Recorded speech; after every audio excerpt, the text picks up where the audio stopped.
So guys, pupunta tayo ngayon sa supplier para kunin yung dalawang watch na order sa atin.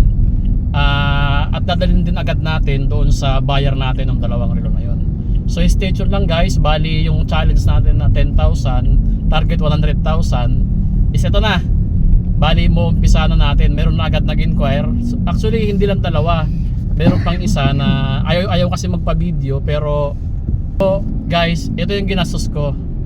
And then yung 10,000 natin is magiging ganito. Abangan nyo guys.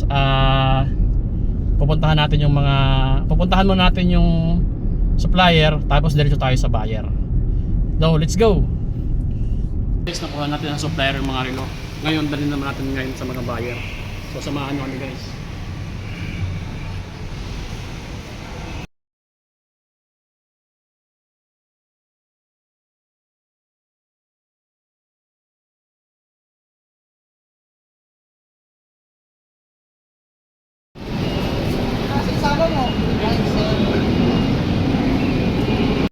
Nag-usap namin sa bali.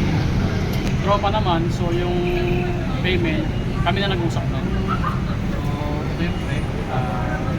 Double check lang pre.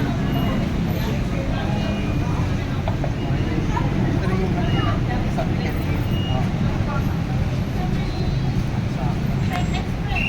Ay, mabawasan ako. Mabawasan man ako.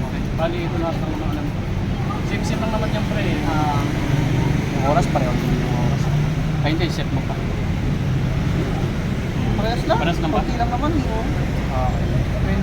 Yung ano... Okay. Ayun lang pre, pare babawasan mo na lang. So, ako na lang. Yung payment, nag-uusap naman na tayo. Ikaw lang talaga pinunta namin dito. Oo nga. Sabi niya ni Kelvin eh. Sabi ko, kaya mo kay Christian. Para alam ni Christian na... So, ano na lang pre, update. May nagdala naman. Sa akin ha. Okay. Punta ka na lang niya. Thank you. Thank you. Thank you bro. Salamat. Ingat pre. Para sa... Ha? Hindi, mission. Wala kay Sir to.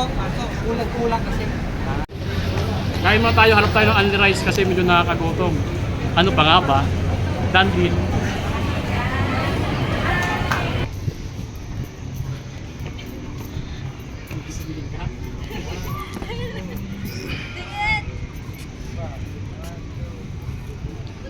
Ito lang yung order mo, di ba? Paper bag? Hindi yan. Dandil. Hindi ko tatanggapin. Bali, alam mo naman to, nakita mo na to eh. Sinend ko na sa iyo yung mga picture nito. Bali, uhusgahan mo na siya sa personal.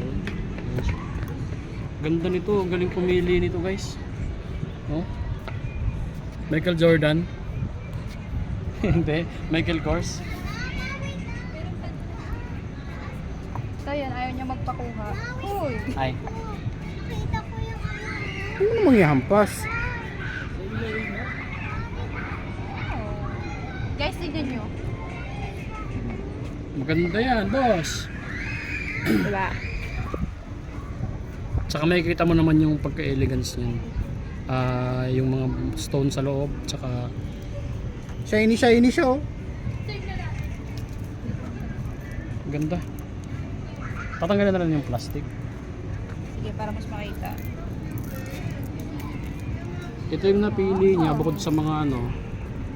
Maganda naman pala talaga. Akala ko sa plastic lang pala. Ang ganda. Pakisukat na lang para mas ma-appreciate mo siya. Wait lang, tanggalin natin yung... Wait lang guys. Hindi pa kasi siya kasya sa akin ngayon, pero... Dahil ano, ka-work ko siya before, nakikita niya lagi ako nagbebenta ng mga ano. So guys, siya na yung mag-explain sa binili niya kasi lagi siya nanonood, lagi siya nagsasana all. Ngayon guys, nakahanap siya ng trabaho. So, explain mo na yung binili mo. So, ito yan. Wait lang guys So, ito is puro gold, like parang diamond yung nasa ano niya, nasa loob ng basta sa dito niya guys. Tapos ito yung kulay niya is color gold, which is bagay lang din siya sa ano tawag dito, maganda lang din siyang para sa akin ayan. Di pa kasi siya napapa-adjust kaya maluwag pa siya sa akin. Pero guys, pag gusto nyong umorder ng ganito, order na kayo sa kanya. Yan, paring Chris guys. Yan. Super goods ng quality nito guys.